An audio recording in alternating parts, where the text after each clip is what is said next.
Arahambi anda jaya sukata amita viraja lalita adulan Jarana divuva samayamaka sukata sana panamami jina Sambuddhaya thawi senjadara senja sasage Kenja sadasa sani namami sirasama Abhagavaluka ginga anadane buddha jina Desa dami ca sangi ja adarena namama Namakara nuba wena hitwa sabi ubadwe Andika nalaya bi wena santu asisato Tane roma vira mini roma yaso Saninga loka hita divinga jutidra Kodinya jana bama gomenga roburi sa savo sumena diro rewe dore diwa dena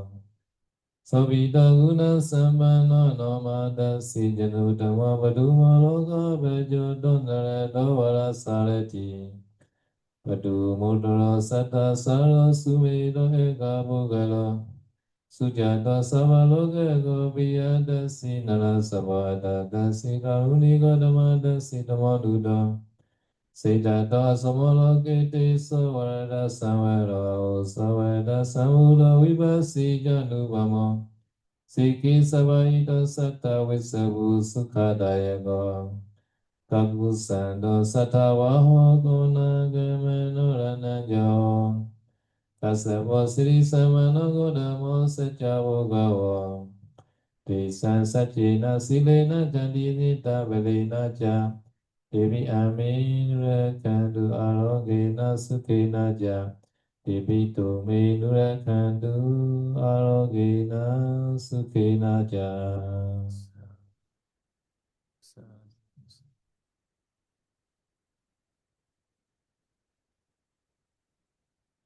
So yesterday I already explained the 7 suitable conditions.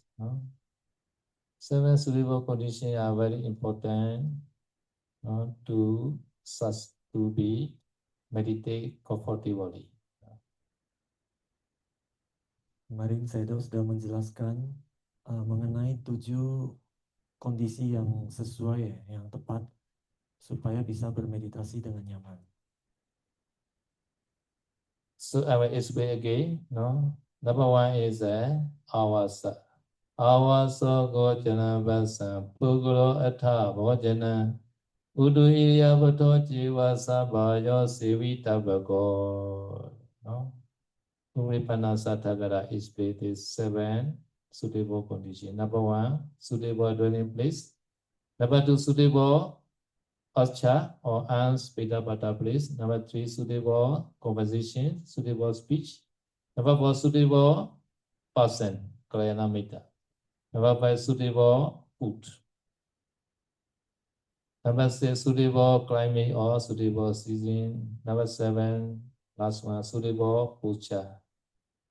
That is walking, standing, sitting, and lying down.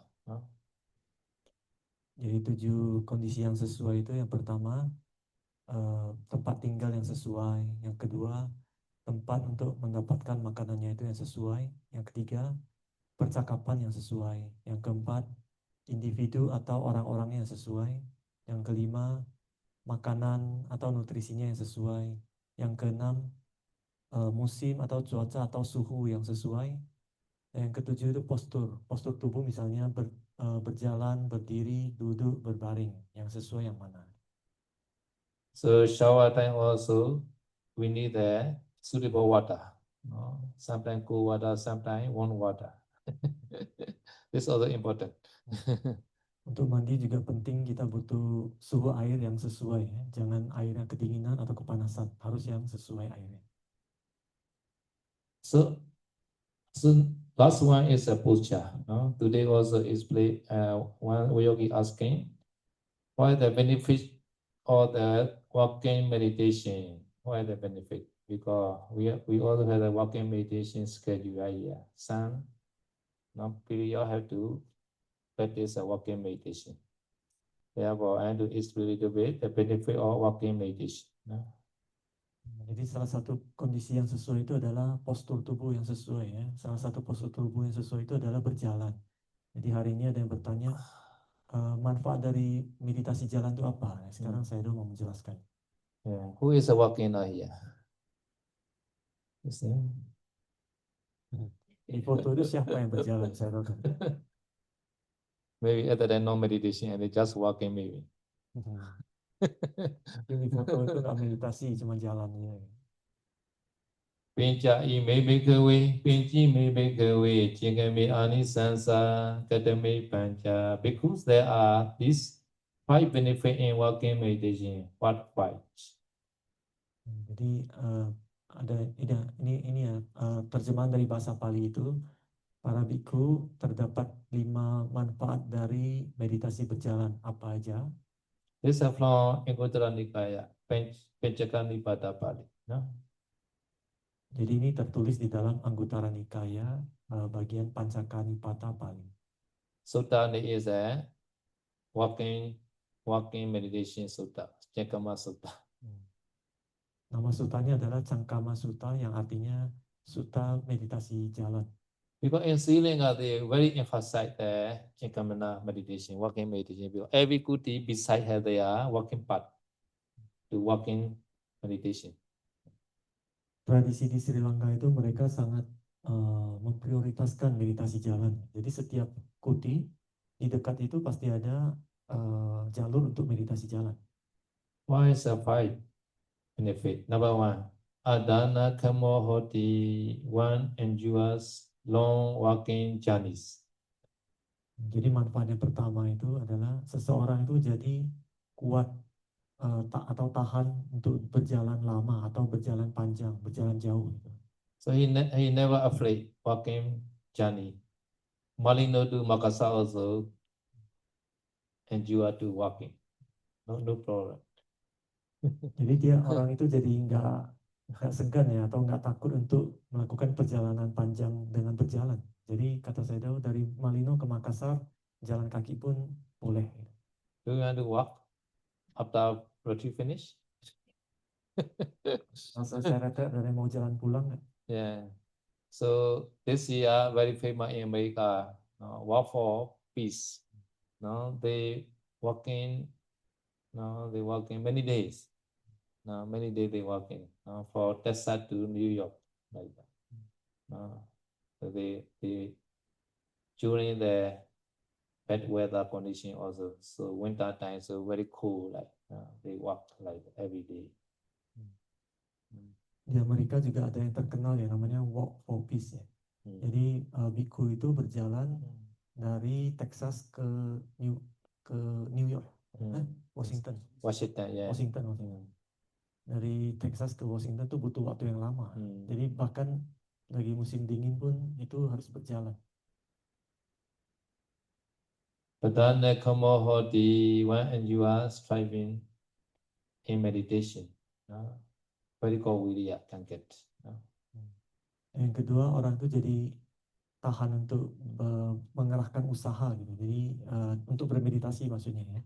Jadi usahanya ini jadi lebih kuat. Number 3, apa Hoti, one has little physical expression, so more heavy. Manfaat yang ketiga, jadi gangguan fisik itu sedikit gitu. Jadi artinya tubuhnya itu lebih kuat. So our muscle in the leg is a second heart, they say, because we have the main heart, no, upper body, guys. So second spare heart is a so in the leg. No, if we walk, so our main heart are not so heavy, because second assistant heart is a pumping for blood circulation. No, therefore the one who walk at the time, our main heart are not so heavy duty, therefore more heavy. No, understand? Jadi ada yang mengatakan otot kaki itu adalah jantung kedua kita. Jantung utama kita kan di sini, di sekitar area dada ya. Kenapa disebut jantung kedua? Karena kalau kita berjalan itu, nanti otot-otot kaki itu akan membantu untuk memompa darah gitu. Jadi kerja jantung itu jadi lebih ringan. Oleh karena itu jadi lebih sehat kalau kita sering berjalan. And also muscle also not easy reduce.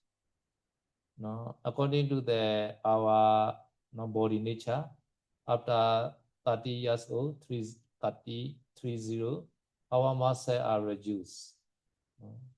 So our muscle are very important in our body.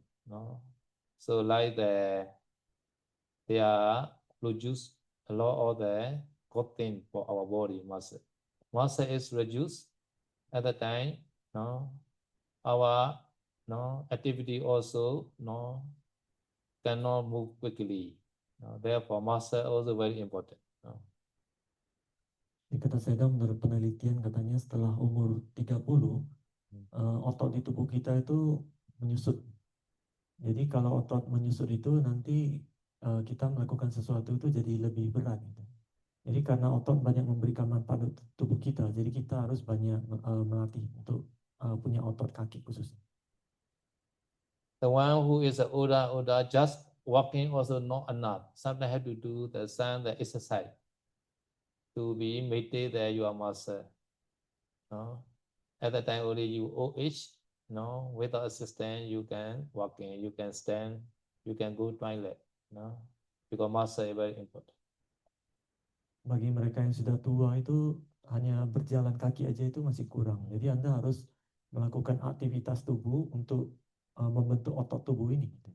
Jadi nantinya kalau sudah tua, Anda itu bisa berjalan, bisa berdiri dan melakukan semua aktivitas itu tanpa perlu dibantu orang.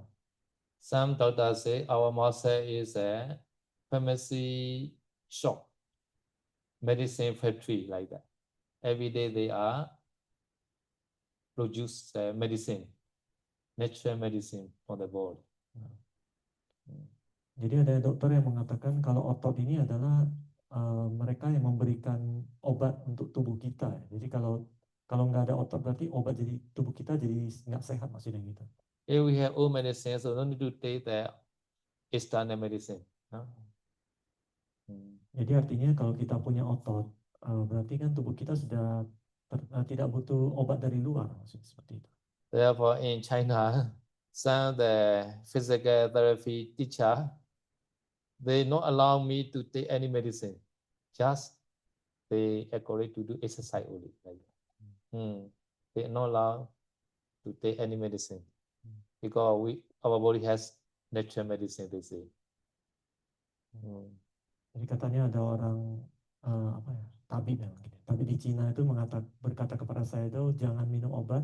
Bahkan saya itu nggak dikasih minum obat, hanya suruh untuk olahraga aja, olahraga fisik. Nanti badan akan sehat sendiri. So walking also one kind of exercise. Therefore, walking meditation has this benefit. Upper body, more heavy.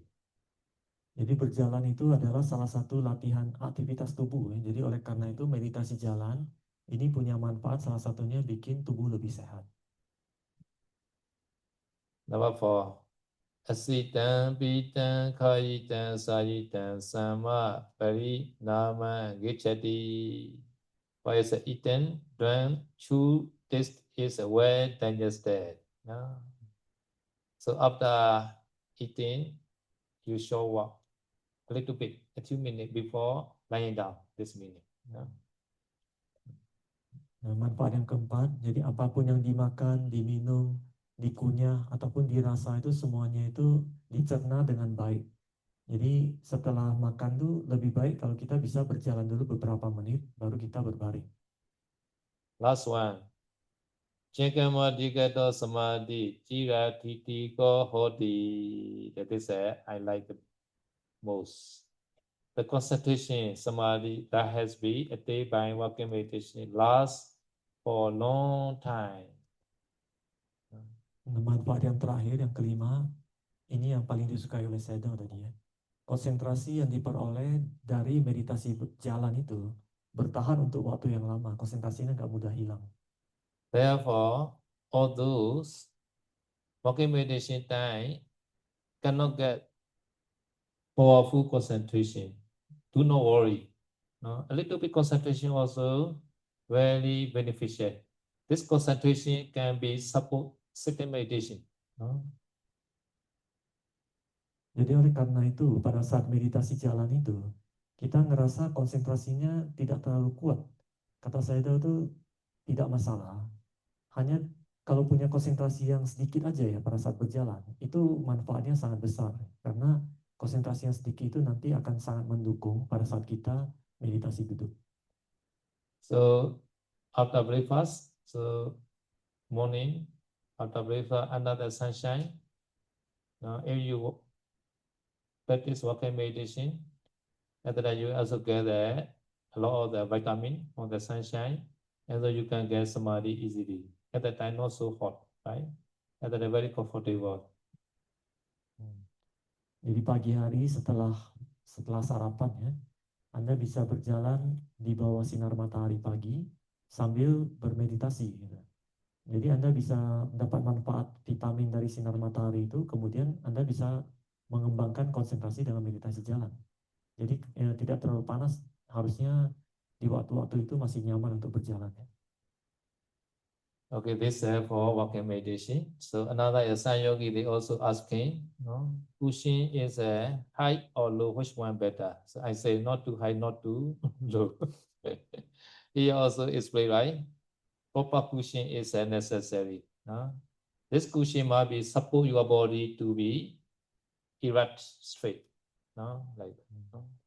Jadi tadi itu manfaat untuk meditasi jalan ya. Hari ini saya tahu juga ada yang bertanya kepada saya tahu alas duduknya itu bagaimana yang tepat.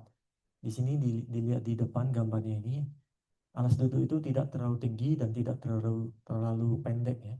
Jadi alas duduk itu harus sesuai dan bisa menyokong supaya tubuh bagian atas kita itu bisa tegak. Before getting concentration, only we need a cushion. After getting samadhi, no need cushion. No, you can sit on the floor also without cushion. You can meditate at that time.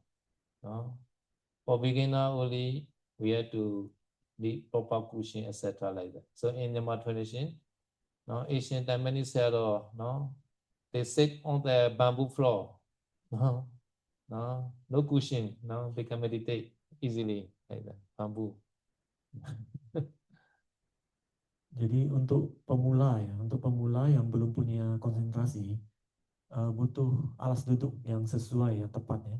Tapi kalau nanti sudah punya konsentrasi sudah bagus, tidak perlu alas duduk ya. Duduk di atas lantai pun bisa meditasi gitu, tanpa merasa sakit. Gitu. Bahkan di Myanmar ada banyak guru-guru itu mereka meditasi di atas lantai bambu atau di atas tikar. Because in Myanmar, bamboo are very cheap. Bamboo kuti are very cheap. No, bamboo hut. After that, one day, one kapiya testing to his sayadaw. No, this his sayadaw is a meditating. No. At the time, this kapiya, how he do, you know, no, bamboo are very easy to remove one by one. He remove one by one bamboo. This sayadaw not moving. Even though all bamboo are finished, this sayadaw are sitting like that. At the time, he very surprised. Right? This is sayadaw sitting in the air lah. Oh. Like that. He been touching with the bamboo, but he takes one by one. He remove bamboo are very easy. Once stay, once stay. And then this head are not moving. Oh. After that, he put again. Jadi kata saya tuh tadi di bambu di Myanmar tuh sangat murah ya. Jadi banyak kuti itu terbuat dari bambu. Jadi ada suatu hari ada seorang katanya itu kampiernya saya tahu, dia ngetes saya daunnya ini lagi meditasi duduk di atas bambu, dia tes bambu itu ditarik satu-satu gitu. Setelah ditarik semuanya itu saya daun masih tetap duduk gitu. Berarti dia melayang gitu. Setelah itu dia buru-buru balikin lagi. Artinya dia meditasinya itu nggak nyentuh bambunya itu.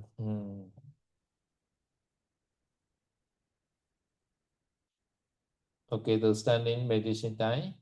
No. Arms slightly open, knees slightly bent, feet apart in a shoulder length distance. This is better. No, standing meditation. No, walking meditation, eye looking down a little bit. No. Nah, untuk posisi meditasi berdiri ya, tangannya ini jangan kaku ya, maksudnya agak lemaskan aja, agak buka sedikit nggak apa-apa. Lutut juga jangan tegang, jangan kaku, agak ditekuk sedikit juga boleh, yang penting nyaman.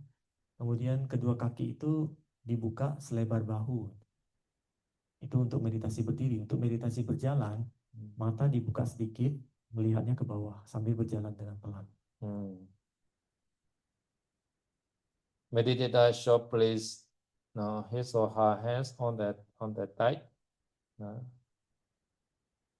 or legs, preferable with the right hand on the left hand, with palm standing upward, like that.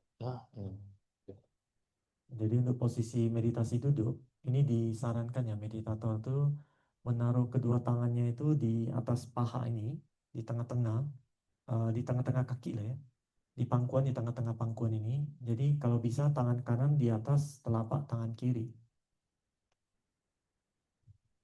Be mindful of your breath. The breath is invisible to the naked eye, so therefore you have to close your eye. Don't be in a hurry to observe the breath immediately. So you check your mind first. My mind ready or not now to meditate. Sometimes mind are not yet ready. Suddenly, he try to see the breath. At that time, cannot meditate. Therefore, no need to hurry to observe the breath immediately. Check your mind. Your mind are now calm down or not. Jadi di sini mengamati napas ya. Jadi Anda amati napas sendiri, kemudian napas itu kan tidak terlihat oleh mata gitu. Jadi jangan buru-buru langsung melihat nafas gitu. Artinya itu sebelum Anda mulai memperhatikan nafas, Anda coba cek dulu batin Anda ini sudah cukup tenang belum untuk memperhatikan nafas itu. Therefore, Jadi jangan langsung buru-buru melihat nafasnya, tunggu sampai lihat batin sampai agak tenang, baru lihat nafas dengan pelan-pelan aja lihatnya. Therefore, for beginner, before Anapana, Buddha Nusri or Metta, a few minutes better. Mind to be calm down and to be happy. Jadi oleh karena itu bagi pemula, sebelum Anda mengamati nafas ke Anapana ini, Anda latih dulu Buddha Nusri dan Metta untuk menenangkan pikiran Anda. So in Mahasiddhana Sutta, the Buddha say like that. Atami sambhajana sadima vinaya loke avijja domanasam.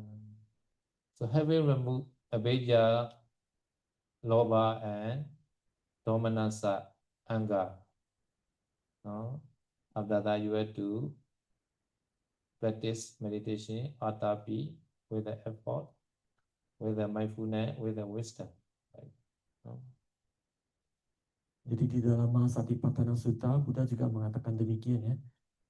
Setelah menghilangkan niat buruk, keserakahan, keinginan, dan kemarahan, barulah Anda mulai bermeditasi dengan usaha kebijaksanaan dan usaha tadi.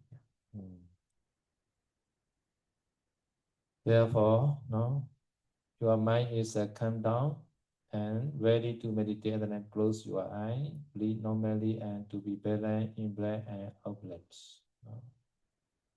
Jadi setelah pikiran Anda lebih tenang, Anda boleh pelan-pelan tutup mata dan bernapas dengan normal, dan usahakan supaya napas masuk dan keluar itu seimbang di awal aja ya. Mind should be fixed to the touching point. Just fixed only, we not say the focus. Mind should be fixed to the touching point. This touching point is at the nostril, nasa, uta, or at the upper lip, uttarata. And watch the breath on that touching point. Just place the mind on the touching point and watch the breath, which is touching on that point. Jadi setelah itu pikiran itu diarahkan ke area titik sentuh. Jadi cuma mengarahkan pikiran ke area titik sentuh, bukan fokus ke titik sentuh ya. Ini berbeda ya. Titik sentuh itu ada di atas bibir sekitar lubang hidung ini.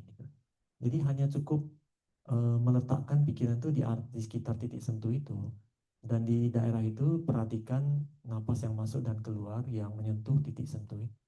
Hanya cukup mengamati aja, mengetahui. Please be careful, should not find the breath, should not create the breath, should not control the breath, should not follow the breath in or out, should not make purposely touching point clear. Just place the mind on the touching point and watch the breath which is touching on that point. Jadi harus berhati-hati ya. Pikiran ini jangan berusaha untuk mencari napas, jangan buat napasnya, kemudian jangan dikontrol napasnya, jangan mengikuti napas ini masuk ke dalam tubuh atau keluar dari tubuh, jangan dengan sengaja membuat titik sentuh ini jadi jelas. Jadi hanya cukup untuk mengarahkan pikiran ini ke titik sentuh itu dan perhatikan napas yang masuk dan keluar di area titik sentuh itu. Sometimes yogi feel, sometimes breathing is long, sometimes breathing is short. Whether long or short, only yogi duty to know in or out, breathing in or breathing out only. Terkadang bisa terasa napas itu panjang, kadang napas itu bisa pendek. Jadi baik napas itu panjang ataupun pendek, tugas meditator itu hanya memperhatikan napas itu masuk dan keluar. Nggak usah pedulikan dia panjang atau pendek. Let your mind be in comfortable state, as if sitting on top of the head, like Malinu head, like that. Now you are sitting on the top of the Malinu head, seeing the vast, boundless sky, feel the breeze flush against your cheeks like that. So the immediate cause of samadhi join. When your body and mind are at ease, peace arises. When peace arises, joy will arise. When joy arises, happiness will arise. When there is happiness, there is samadhi. It is very simple. Jadi coba bikin supaya batin ini dan pikiran ini dalam kondisi yang nyaman gitu ya. Nyaman tuh bagaikan kita duduk di atas bukit seperti bukit di Malino. Jadi kita melihat pemandangan yang luas, yang nggak ada batas gitu, yang melihat langit yang tanpa batas. Kemudian kita bisa membayangkan seolah-olah ada angin yang berhembus di pipi gitu. Karena penyebab langsung dari samadhi, penyebab langsung konsentrasi itu adalah kesenangan, kegembiraan gitu ya. Jadi ketika tubuh dan batin ini nyaman, maka ketenangan itu akan muncul. Kalau sudah punya ketenangan, biasanya kegembiraan akan muncul. Kalau kegembiraan sudah ada, maka akan muncul kebahagiaan. Kalau kebahagiaan sudah ada, biasanya konsentrasi itu pasti muncul. Opposite, your body and mind are painful, not ease. No, and that peace never arises. When peace never arises, joy never arises. When joy never arises, happiness also will not arise. When there is no happiness, not possible to get samadhi. Jadi kebalikannya ya, ini ya. Kalau pikiran dan tubuh kita itu nggak nyaman, sakit misalnya, ada yang sakit-sakit apa ya, maka tidak ada ketenangan, kita nggak akan tenang. Kalau nggak ada ketenangan, maka kita nggak ada kegembiraan ya. Kalau nggak ada kegembiraan, maka tidak ada kebahagiaan. Kalau tidak ada kebahagiaan, maka tidak mungkin ada konsentrasi. Therefore, sometimes one meditation also not enough. Therefore, we teaching the for protective meditation, Tirula Rekha, or main meditation, Anapana. There are 5 meditation, 5 weapons. So you have to use one of the 5, whereby your wisdom.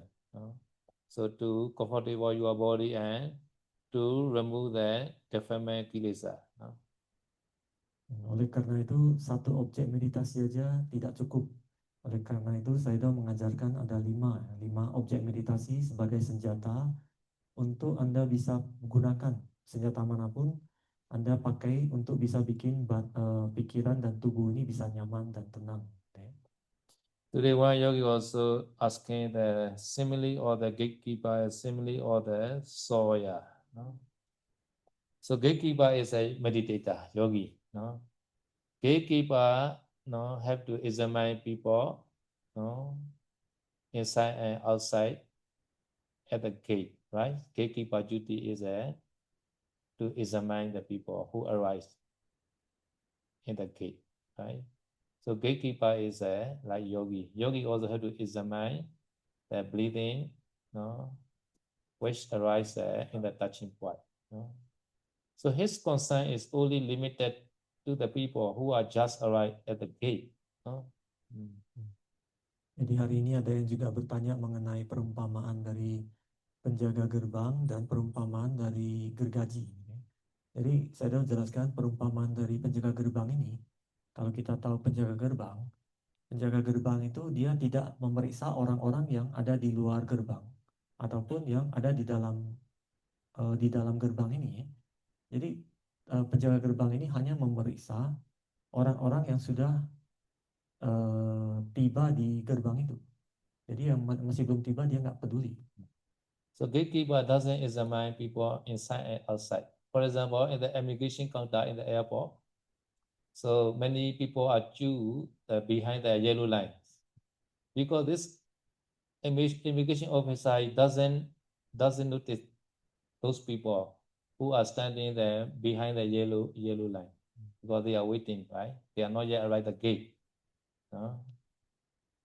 So one by one arrive to the gate, immigration counter. At that time, only the immigration officer examine. After completed examine, at that time already passed. These people also already passed the counter. Immigration officer, he also not care this person. He already gone, right? No? In the same way, yogi also doesn't examine the bleeding not yet coming. And also he not care already past the touching point. Jadi contohnya itu seperti petugas imigrasi ya, di konter imigrasi yang di bandara biasanya. Jadi petugas imigrasi ini biasanya kan biasanya banyak yang ngantri di depan, di belakang garis kuning ya, banyak yang ngantri. Petugas imigrasi ini kan nggak peduli sama orang yang ngantri di belakang garis kuning, dia nggak peduli. Ada banyak orang di sana kan. Hanya kalau orang yang sudah di depan konter itu dia akan periksa. Setelah dia periksa, orang ini kan masuk. Setelah orang ini masuk, petugas imigrasi itu pun juga nggak peduli orang ini mau ngapain. Cuma pada saat di gerbang itu aja dia akan periksa. Jadi untuk yogi meditator juga seperti itu. Untuk napas yang masih jauh dari titik sentuh itu nggak usah dipeduliin. Jadi hanya setelah napas ini nyampe di titik sentuh itu yogi itu tahu gitu. Sama seperti petugas imigrasi itu. So second simile is a simile of the soya. Soya also meditator yogi. Soya who cut a lot with a saw. Establish his mindfulness only at the saw teach where it touches and cutting the lock. So saw teach are breathing like that. So this saw teach are touching and cutting the lock. So touching points are where saw touch like that. Saw teach are many, right? In the one so many saw teach, like that, saw teach are like breathing like that. So this soya establish his mindfulness at the touching point, cutting the lock point. After that, he pay attention to the saw teach. In the same way, yogi also place mind in the touching point and he watching the breathing in, breathing out, the whole breath. Yang kedua ini perumpamaan gergaji. Ya. Jadi kalau contohnya seperti seseorang yang memotong kayu pakai gergaji gitu ya. Kalau dia potong kayu pakai gergaji, biasanya orang yang motong kayu ini dia akan memperhatikan mata gergaji itu yang nyentuh kayu itu aja. Kalau yang sudah lewat dia nggak akan lihat itu mata gergaji yang sudah jauh ataupun yang dekat itu dia nggak akan lihat semua. Dia hanya melihat di titik di mana gergaji ini menyentuh kayunya itu, baru dia bisa potong. Jadi seperti itu juga yogi ya, meditator yang melatih anapana hanya melihat napas ini di area titik sentuh ini aja kalau dia. Jadi yang panjang itu jauh-jauh nggak usah dilihat. Any question? Okay. Saya itu berarti napas yang panjang dan yang pendek itu lama-lama jadi satu aja, napas satu gitu ya, nih. Ini kan napas pertama kan satu, mau panjang, tahu, pendek, tahu, kan gitu ya pertama itu kan. Jadi pelan-pelan kan yang halus, berarti satu yang nafas yang terlihat gitu ya, tahu. Jadi nggak tahu panjang atau pendek maksudnya, Iya. cuma tahu napas saja ya. Oh, Satu. no, he asked that. This in the beginning we know there's a long and short breath, right? Long breath, short breath sometimes become subtle also. But in the end, he don't know it's a long or short, only no breath only, breath in and out. Oh yeah, Is that okay, correct? okay, correct. Ya, seperti itu benar ya. Yang penting tahu napas masuk dan keluar ya. Yeah. Satu, dua, terus dua objek dong, objek satu masuk, dua keluar, ya dua deh. Mana nih kita perhatikan tidak tekanan, kayak napasnya. Gitu aja kita pengen fokus nafas aja. Enggak, fokusnya di satu titik, Ya, satu tempat aja. coba masuk satu, ini masuk, kanan masuk keluar. Oh jangan. Oh. Betul, objek ini bisa sih. So his technique is in left side, out right side. So his two object is it very busy. Oh, at that time, try Buddha to sleep again. Stop temporarily. Now he already know only what's one point only. Yeah. Previously he used two hole. Oh yeah, Two yeah. hole. One hole also enough. Ya. Satu lubang aja. Satu lubang. Yeah. Ya, dia mau bertanya lagi.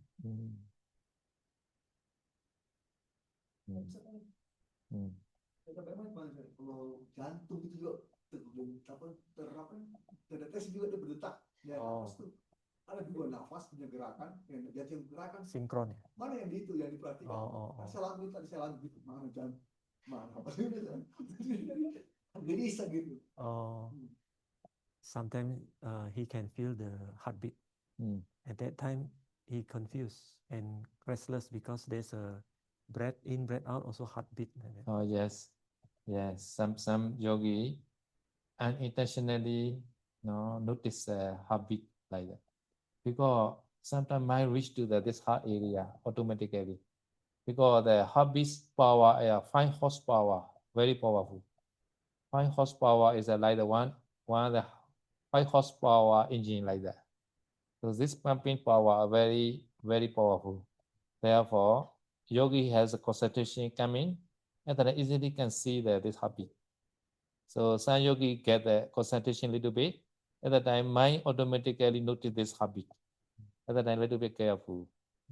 So mind more emphasize breathing. Ya, kata saya kadang bisa terjadi seperti itu ya, dan cukup sering sebenarnya. Jadi yogi yang dimana konsentrasi sudah mulai naik gitu ya, sudah mulai agak meningkat sedikit, tiba-tiba dia merasakan detak jantungnya jadi jelas gitu. Itu karena dia tidak sengaja itu batinnya itu melihat sini, daerah dada ini jadi kelihatan, jadi jelas itu. Dan kata saya kekuatan jantung ini setara dengan 5 tenaga kuda gitu. Kalau di mesin ya 5 tenaga kuda. Jadi itu jangan diperhatikan karena cukup bahaya. Jadi kalau itu terjadi, coba lebih perhatikan nafas.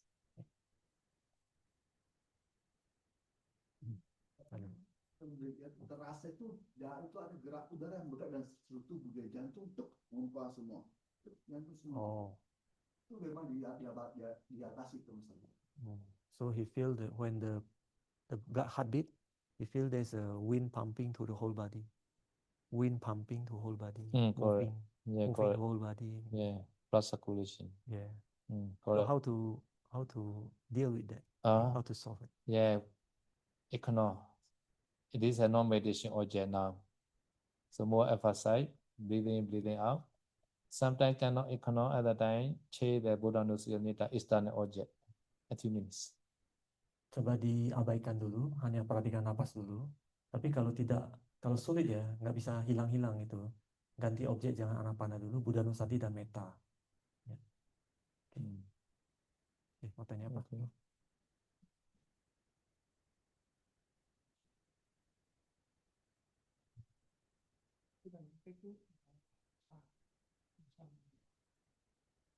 Bisa tidak saya mengarahkan pikiran seperti itu? Oh, itu bukan eksternal tuh. Saya he asked, external object is Buddha Nusati and Metta. Yes, But he said it's not easy to practice Buddha Nusati and Metta. Not Yeah. easy. yeah. So can he just pay attention to the whole body? Yeah, can, but the whole body is a part meditation, whole element meditation, or 32 parts of body. This is the whole body had to scan. No. So Buddha Nusati, we need the effort, more effort. Therefore, after practicing Buddha Nusati, yogi automatically can be Anapana automatically because Anapana more easy. Like that. Ya kata saya itu boleh kalau mau memperhatikan seluruh tubuh ini, tapi untuk memperhatikan seluruh tubuh ini ada dua macam objek, mau yang mana? Apakah meditasi 4 unsur atau meditasi 32 bagian tubuh?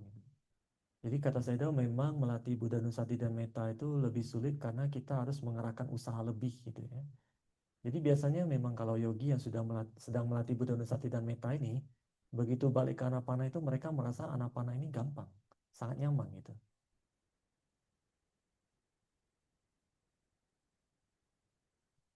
Okay. Any question? Because I allowed today many questions. My Dhamma talk are today enough. Ada yang mau bertanya lagi? Jadi saya tahu hari ini mengizinkan kalau ada yang mau banyak tanya silakan. Boleh. Ini Ini saya jawab. Ini ada orang ya di luar sana Pak Saidau, dia menganggap dirinya sebagai uga ditanyu. Ya, manusia yang mendengar dhamma sedikit bisa dicerahkan. Apakah masih ada orang begitu?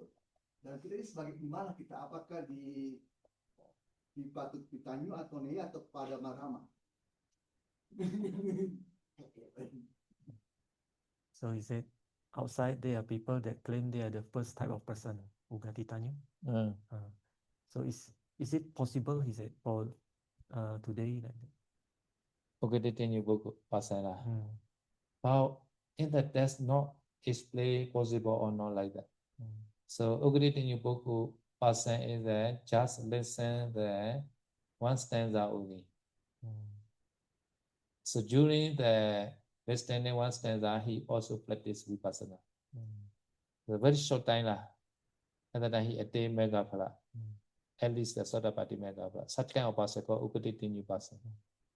So if he claim I am Ukaditinyu person, this means that he attained during the listening one stanza, this meaning. Jadi di dalam kitab itu tidak disebutkan ya, apakah sekarang masih bisa ada apa enggak, tapi saya tadi menjelaskannya disebut Uga Titanyu orang yang seperti itu. Dia hanya mendengarkan syair dhamma aja. Jadi pada saat sambil mendengarkan syair itu, dia juga sambil meditasi vipassana. Dan dia mencapai tingkat kesucian minimal Sotapanna gitu. Berarti orang yang mengklaim itu, berarti dia sudah melakukan hal itu. Berarti dia sudah dengar dhamma, dia langsung sambil mendengar, sambil meditasi, sambil mencapai gitu. Berarti seperti itu. Yes. So like Sariputta, Moggallana, Ukaditinyu person. So they just listen. Yedama hetu bhava, tesan hetu tathagato aha. Tesinjayo nirodo iwamvadi masamano. So one stanza finished. At the time, for whenever Sariputta, half stanza finished he attained. Even though Asaji Thera recite one stanza, but after half stanza, whenever Sariputta attains Sotapatti mega phala. So very quick like that. So this stanza is played, Yidama Hetu Pabhava. This meaning is that it's played the Dukkha Satya. Tesan Hetu Tathagato Aha. Tesan Hetu is the cause. So at that time it's played Samudaya Satya. So Dukkha Satya and Samudaya Satya, just listen at the time, taste Sotapatti mega phala. But whenever Asaji continue, Tesin Chayo Nirodo.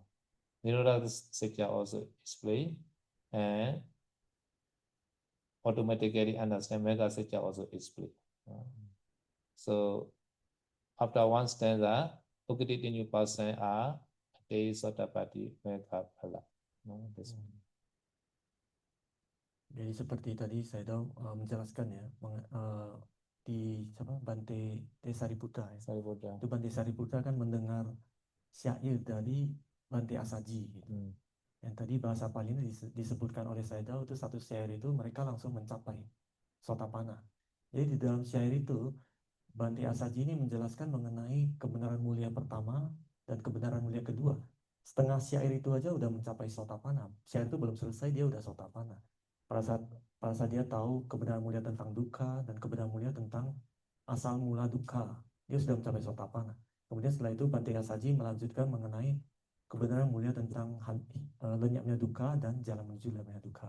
Gitu. Jadi orang yang Ugaditanya itu seperti itu. Syair yang pendek dia sudah mencapai Sotapanna minimal. At that time, whenever Sariputta not yet met with the Buddha, no, he met with the Venerable Asaji Thera first. So after listening Dhamma talk from Venerable Asaji, Asaji is the youngest bhikkhu or the Pichavadya. After listening, attained Sotapaddi Megaphala, and he also go to their temple, go by Mono, and he also share this Dhamma to Venerable Moggallana. Moggallana to just listen this stanza of Sariputta. He also attained the Sotapaddi Megaphala. He also Ugadita new person. Venerable Moggallana also. Ya, jadi Bante Sariputta hanya mendengar syair itu satu kali dan langsung mencapai tingkat kesucian Sotapanna ya. Dari Bante Asaji. Bante Asaji ini adalah bhikkhu termuda dari Pancawagya bhikkhu ini ya, dia yang paling muda. Jadi setelah Bante Sariputta mendapatkan syair itu dan mencapai Sotapanna, dia pun kembali ke tempatnya, ke bukan wihara sih apa ya?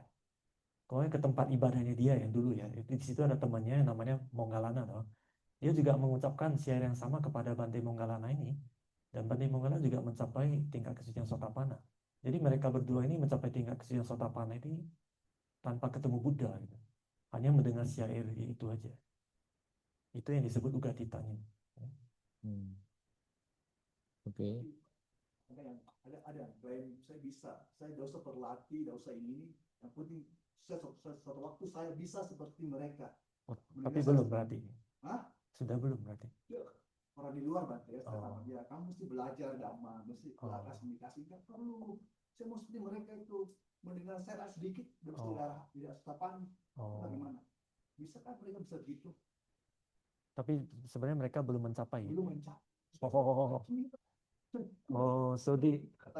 So this person not yet Sotapanna, he said, but he think maybe I am Ugatitanya, no need to meditate, just learn stanza, then one day I will become Sotapanna like the story. No, not like that. So Ugadita new person, just listen one stanza only enough. No need to listen too many stanza.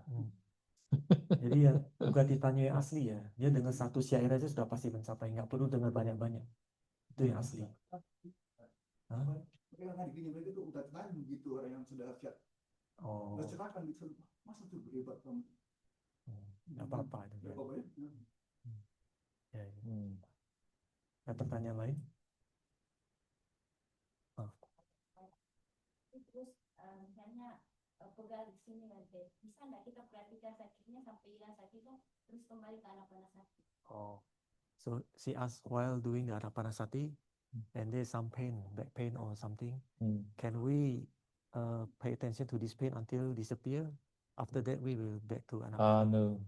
So this is not anapana meditation. Anapana meditation there are samatha chapter and vipassana chapter. Now samatha chapter, so no need to pay attention other object. So pay attention there, breathing out only. At that time only nimitta will appear. This is anapana instruction. So have to follow all instruction like that. So if you pay attention the pay at the time, not this is anapana. No, this become another meditation like that. Jadi kata saya itu anapana itu kan ada bagian samatha dan ada bagian yang wipassananya memang ya. Tapi tugas Anda sekarang ini adalah melatih yang samatha. Jadi harus tetap perhatikan napas saja. Kalau Anda memperhatikan sakit ini, itu sudah bukan objek anapana. Jadi saya menyarankan jangan perhatikan rasa sakit itu, tetap di nafas. Yeah. Some the yogi who has already got the samadhi, at that time they also pay attention this pain. Because pain is because the four element not balanced at that time. At that time they can discern the four element. At that time they can find which element are more powerful. Sometimes Patui, Dhatu, earth element are more strong. Sometimes Tejo Dhatu, heat, characteristics are more strong like that.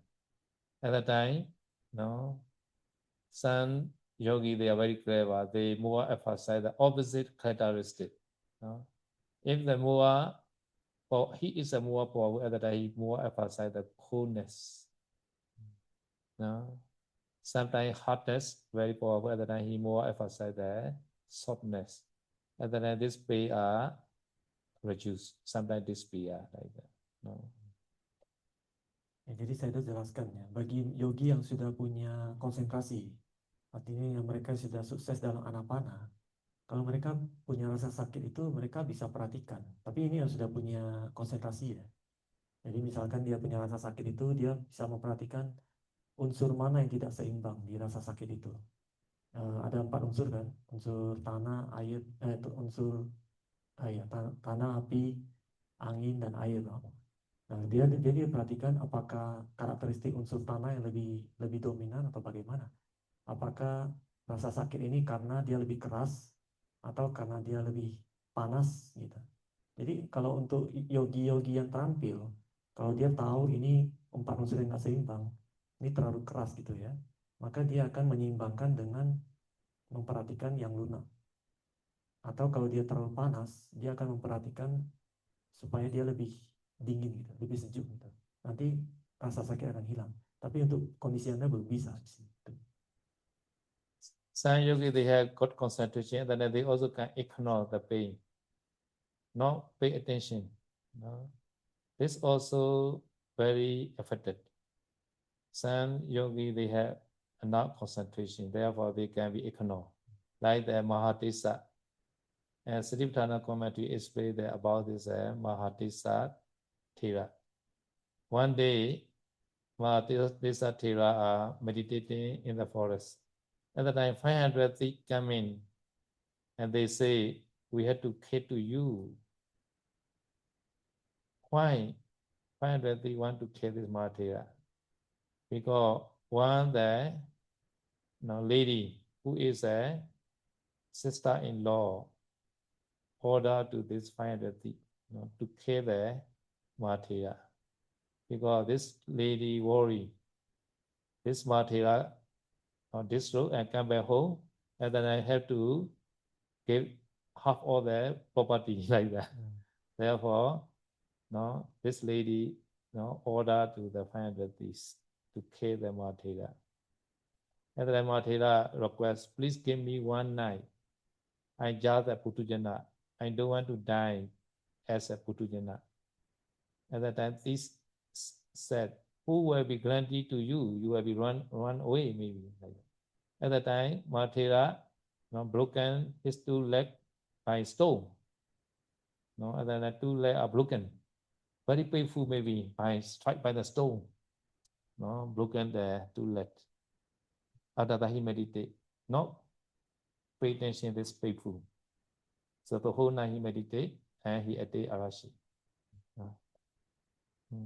Jadi saya juga mengatakan untuk yogi ya, kalau konsentrasinya sudah agak meningkat, nanti rasa sakit itu bisa hilang sendiri. Maksudnya kalau dia memperhatikan objeknya aja terus, nanti dia lupa rasa sakitnya itu nggak terasa gitu.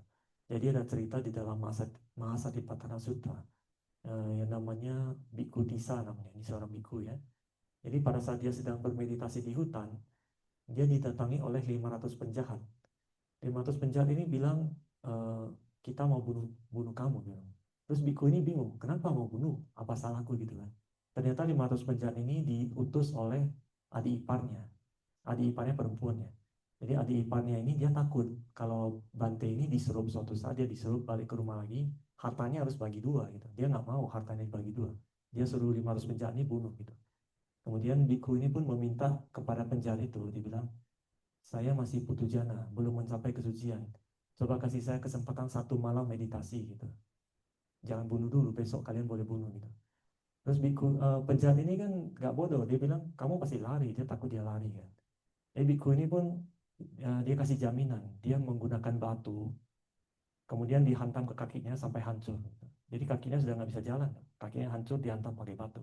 Nah baru mereka itu kasih waktu untuk meditasi semalaman. Nah jadi Anda bisa bayangkan, kaki yang hancur seperti itu rasa sakitnya seperti apa. Nah semalam tuh dia meditasi, tapi konsentrasinya bagus, rasa sakitnya nggak terasa, dia mencapai tingkat kesucian arahat. So we also the young time, no? Young time means I at the time not yet 20 years old. As a lay person, I also meditate at the time. I also fight a lot to the pain like that. Sometimes more strong, sometimes despair. Even though despair, at the time very happy. Oh, I can over another pain like that. But tomorrow coming again. so sometimes despair, sometimes coming like that. Never finish like that. No? Therefore, just pain is not beneficial. No? Jadi saya cerita dulu sewaktu saya masih muda ya, masih di bawah umur 20, saya juga pernah meditasi yang itu, memperhatikan rasa sakit itu. Jadi sambil perhatikan rasa sakit itu kadang makin sakit, kadang bisa hilang. Nah pada saat rasa sakit itu hilang, happy dia, sangat senang. Oh saya bisa melawan rasa sakit nih. Tapi besok datang lagi rasa sakit itu. Jadi rasa sakit itu nggak pernah hilang, dia selalu datang ada itu. Dan kita kalau memperhatikan rasa sakit itu tidak ada manfaatnya. Sometimes I meditate maybe 12 after lunch, 12 hour, no. After lunch 12 hour, 12 is a finish, right? Before 12 finish. So 11, mostly before 11:30 finish, I also sleep. 30 minutes. After that, I meditate. 12 to 9 o'clock. 12 to 9. 9 hours without moving. 9 hours. Because at that time, body are very strong. So not yet 20 years old. So at that time, meditator are many women. So men are maybe too old, I mean. So I cannot see any woman. So many women meditators. So men are only too old, I know. So and then they just meditate like that. So there's a fighting to pay fighting. This 9 hours are mostly fighting to the pain. 9 hours, 12 to 9. So after lunch, 12 until the night. 9. So 12 to 9 hours without moving like that. Fighting. So but not beneficial. She should not fight therefore. Ya, jadi dulu jadwal saya itu setelah makan siang ya, sekitar 11.30 siang, saya pun istirahat 30 menit. Setelah itu jam 12 siang itu saya meditasi. Meditasi sampai jam 9 malam. 9 jam itu non-stop tanpa gerak katanya. Dan selama 9 jam itu memperhatikan rasa sakit aja. Selama 9 jam setiap hari itu melawan rasa sakit gitu. Dan akhirnya dirasa itu tidak ada manfaatnya gitu. Dan di meditasi itu katanya zaman dulu itu banyak kan yoginya itu perempuan, laki-laki hanya 2 aja mungkin. Nah, jadi karena saya sudah pernah melewati hal yang seperti itu ya, pernah melawan rasa sakit seperti itu, dan beliau sudah tahu gak ada manfaatnya. Oleh karena itu dia ajarin kita, itu tidak ada manfaatnya, jangan dilihatnya. At that time, the teacher also very encouraged to fight the pain. And then I know you read the pulse center. No, you read the pulse center. Pada satu guru meditasinya itu selalu ngajarin untuk perhatikan rasa sakit ini, lihat rasa sakit ini. Pada satu saya belum kenal Pao Sayadaw-ji, belum kenal. Okay, so now share me. Idame punya asawakaya wa hotu. Idame punya nibbana sapacayo hotu. Mama punya vagan sabasatana bhajimi. Te sambe me sama punya vagan labatu. kebesaran